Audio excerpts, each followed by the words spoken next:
Hello and welcome. I am recording this for the second time because it's Mercury retrograde. Let's face it, technology for me is not my strong suit, but I want to welcome you into my studio, No Art School. I am a painter living in Brooklyn and I feel invisible. I'm a Black woman and I paint figurative, contemporary art that wants to be surreal, but at the same time wants to be figurative. So aside from my lack of certainty on my genre, I am certain that painting makes me happy. It brings me so much joy. And while I paint, I typically listen to astrology shows that are plentiful and abundant. My favorites are Aquarian Insight, The Peace Dealer, Serious Joy. I listen to healers like Steve Nobel, et cetera, et cetera. So a lot of my work is just like channeled, which is why it's so vibrant, colorful, and wacky.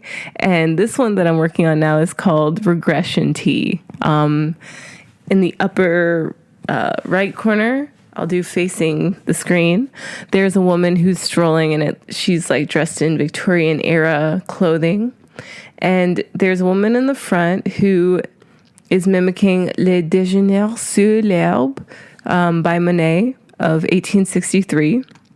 And then as well, Max Ernst inspired the blocks of color that you see.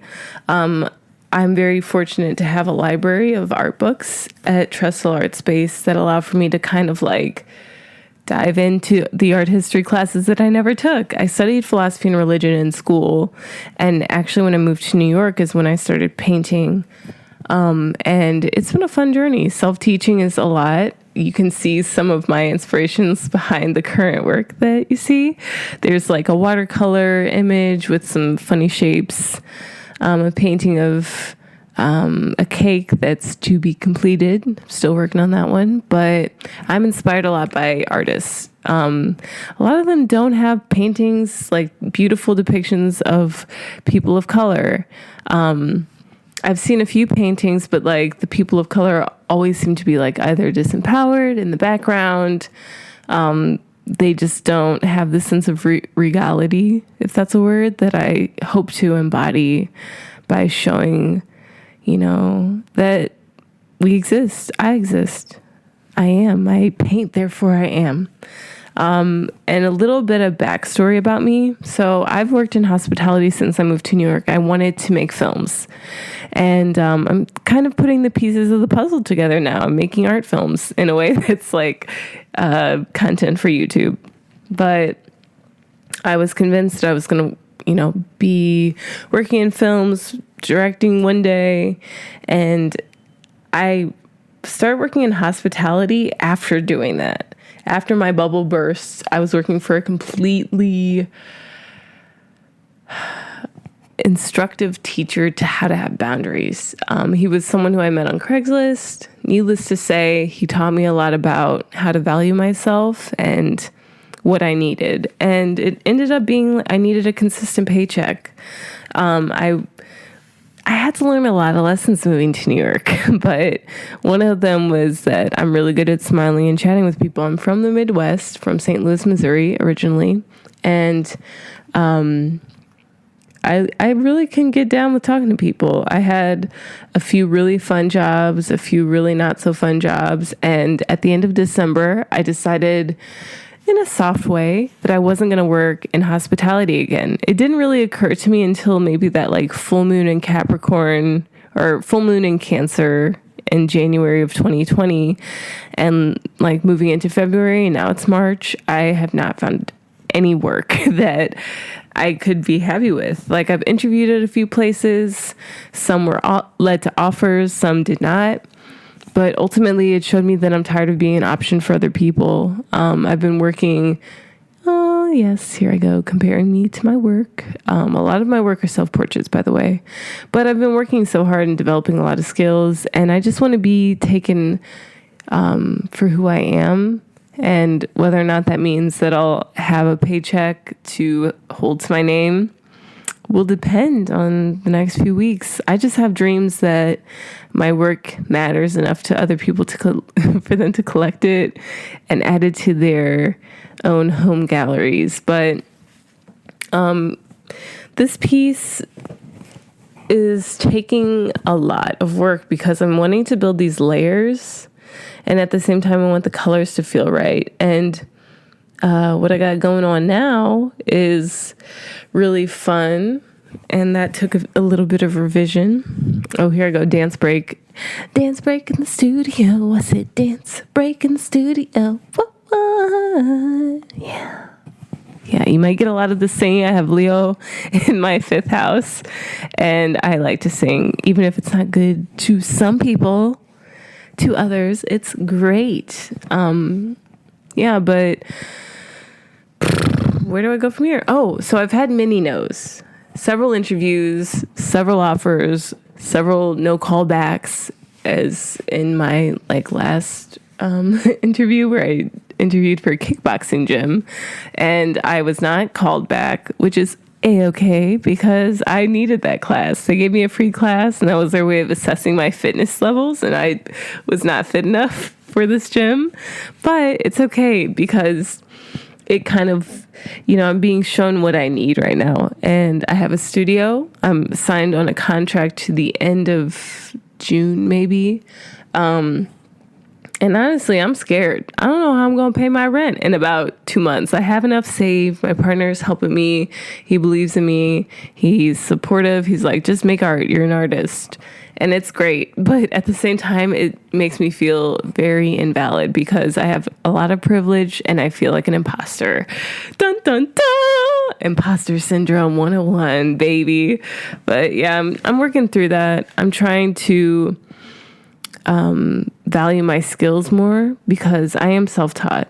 I took drawing classes since I was a kid. I would watch cartoons and be sketching all the time. I learned depth through copying works of the masters, on and off, because I had a hard time believing in myself and believing that anything can come from me making art, because that's what I was grown up hearing. I was grown to know I had to worry about a pension and a 401k and retirement, but we're living in the time where there's a lot of changes in the world. There's a lot going on, and I hope for the best, for everyone's best health. And for those who are suffering, I think about people who suffer, and I'm really grateful for my well-being.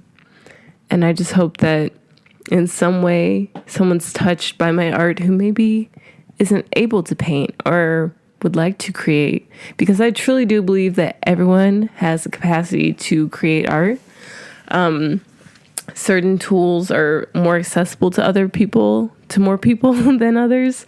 I started buying my art supplies when I was working at the Ace Hotel as a concierge. That's when I finally had a little bit of money. I was painting with acrylics before then on the cheapest of the cheap canvases. I would go and get my canvas, get some really cheap brushes that would last for a few weeks, but I kept on to them for a while. And I think I bought my first oils when I was working at the Ace Hotel, and then maybe a few jobs here and there. Right now I'm coasting off of hitting the jackpot at my studio space. I ended up moving in, and there was a bunch of junk that was just left over from other artists. And I went in early one morning because I live very close to the said studio. And I lucked out. I got a whole set of oil paints, a whole set of brushes, a lot of canvases, a lot of stretchers. I was just rolling in that lottery. And I had some success with my first art fair. I participated in the other art fair. And this was a manifestation.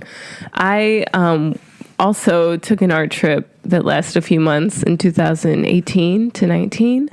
And in December, I went to London for Christmas, and I was by myself. I was very broke. I didn't have a lot of money.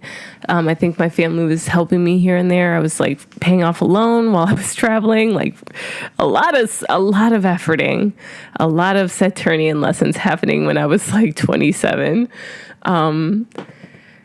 But I went to the Tate Museum. And then another day, as said, I didn't have a lot of money and I wanted to save the Oyster card I had. I walked to the Saatchi Art Gallery because I knew I needed to go. And when I went there, I was like, oh, wow, to be in this gallery would be a lifelong achievement.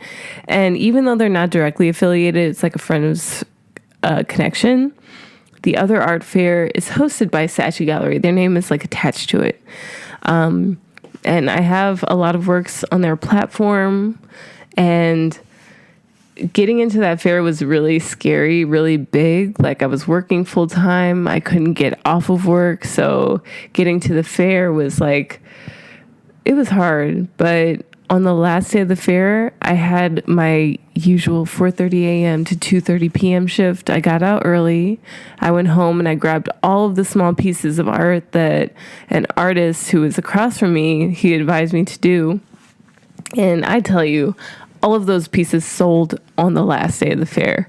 People came by, like I couldn't even believe it that I sold works, because I was just like the first 2 days like nervous, like I was there when I could be. My friend Isabel sold my first painting. She didn't ask for a dime. She's truly an angel. But yeah, it was the first time that I felt visible as a painter. And, everything above $500 didn't sell, but that's kind of like, that's how it goes. Like, living in New York hasn't given me any security as a painter aside from that fair. And then as well, there are certain things that are like, it looks cool and people are like, oh, that's awesome. But a lot of my so far experience as an artist has been a challenge of me trusting the process, letting go of expectations, and just wanting to have fun. And watching myself paint is a very silly activity that I'm really enjoying, and I'm looking forward to these next episodes. So if you like it, stay tuned, baby. There will be more. All right, till then.